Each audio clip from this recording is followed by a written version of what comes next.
Sure. So yes, this is a challenge to the assertion that 93% of communication is non-verbal, something which I have, as you said, very strong opinions about, and it's something that's often framed within the context of what's referred to as neuro-linguistic programming.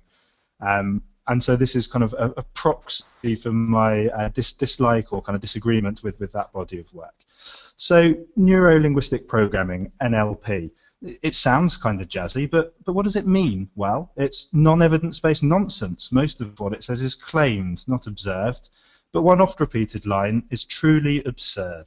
They say things like, isn't it interesting? Did you know communication is only 7% what we say? The other 93% is a mixture of pitch and tone and the body language we display. You might have heard it. It's one hell of a claim. But where does it come from? Dear listener, let me explain.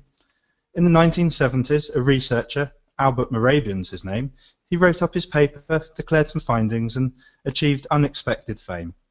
For the things that he said were wildly misconstrued, which is kind of ironic, given he knew that language is a complicated, beautiful thing, and it's futile to simplify the meaning it brings. To a simple 93% this, 7% that metric, language by numbers, you can call me a skeptic, and his findings were specific and closely defined to the research setting to which they applied. It's true that when assessing the emotional intent of speakers uttering single words, it seems we might pay more attention to what we've seen than to what we've heard. But crucially, only when there's a discrepancy between the two forms. And aside from, say, politicians, this communicative deceit just isn't the norm. In fact, this really bears no resemblance to day-to-day communication. And there were also methodological problems. There have been no successful attempts at research replication.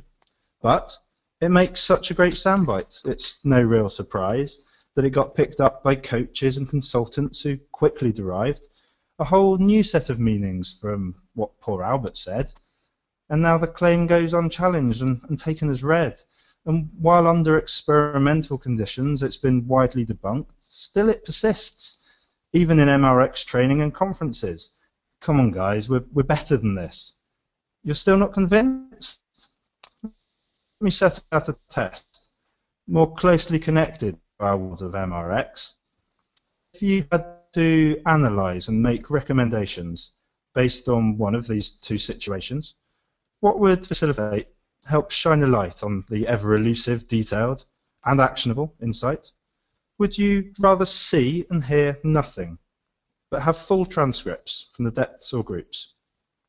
Or be sat behind the mirror, seeing everything, but with the speakers on mute? Think about it for a moment. With the latter, sure, you can see the energy in the room, but you don't know the detail of what they're actually responding to.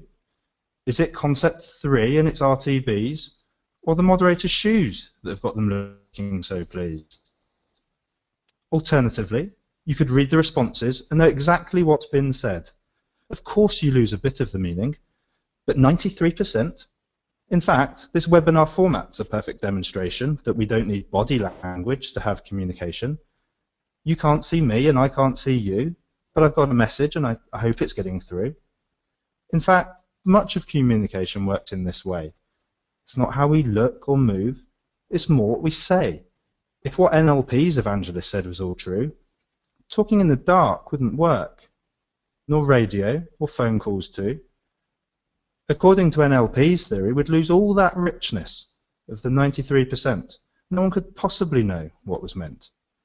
Email, texting, they just wouldn't work. Of course, in reality, they help us communicate across the world. So, next time you hear someone make such a claim, ask them to go ahead, try and explain the detail and nuance of what they've just said to a new person with no words, just body language and tone instead. So that's my argument for the rebuttal of the claim that 93% of language is non-verbal.